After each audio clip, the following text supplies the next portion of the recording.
Joe Rogan, just what do you make of what's happening to him right now and everything that we're seeing in the news? Um,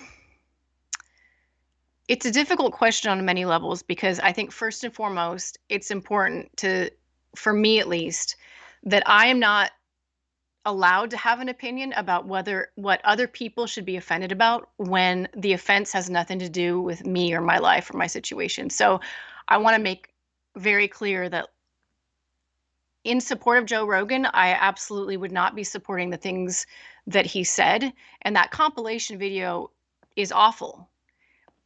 But I guess my opinion on the entire situation is formed on the fact that Joe Rogan thinks it's awful.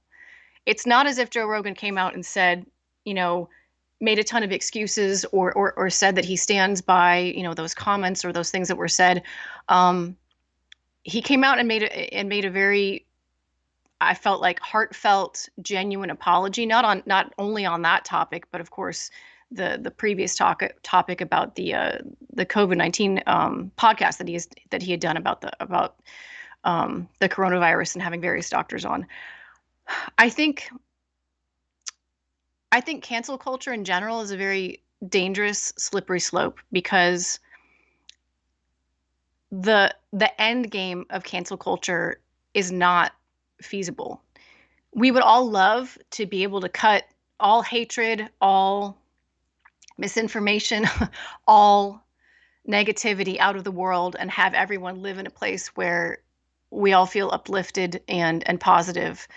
But it's impossible to do that. And I think that when you take someone who has done something horribly offensive and they apologize, and you still say, no, you should be silenced from here on out, you take away all opportunity for growth and healing and reconciliation.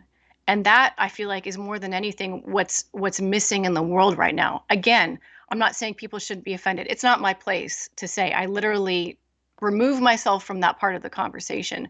But I think in terms of the idea of canceling people who in the past have done offensive things, I sure wouldn't want to be judged by my worst day in the office, or I don't think anybody would. And to provide people an opportunity to say, I was wrong, I will do better, and then allow them the chance to do that. Allow them the chance to be better. Allow them the chance to never make that wrong decision again. I think that's what's important, because when we live in a place where you're either with someone or against them, I just don't think it works like that. Life is not black and white. Life is very, very gray. And, we get this all the time, right? Like I remember when I talked to you about the discussion we had about Habib making those comments about the ring card girls. I feel like a lot of people want to jump to the conclusion that, like, if you support someone, that means you support everything they ever have or will or want to say or do, which is just not, it's ludicrous, right? I can agree with one thing a person says and disagree with another thing they said. You don't have to take people part and parcel. Life doesn't work like that. It just doesn't. So I think that I think Joe is a good person.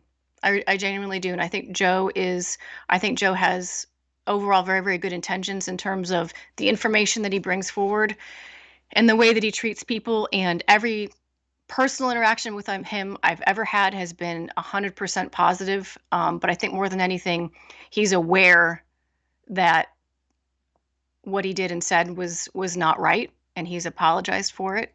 And I think that we should take him at his apology and judge him on his actions, here on out. Let's kick it off, jab, cross to the beat you MMA, heat is the main course of the feast. Lynch on sports, the force, he's got his ears to the streets. Uppercutting with knowledge, shaking the brain with breakdowns of the game with that original flow. Head kicks with the pros, picks up the fights or anything in the mix.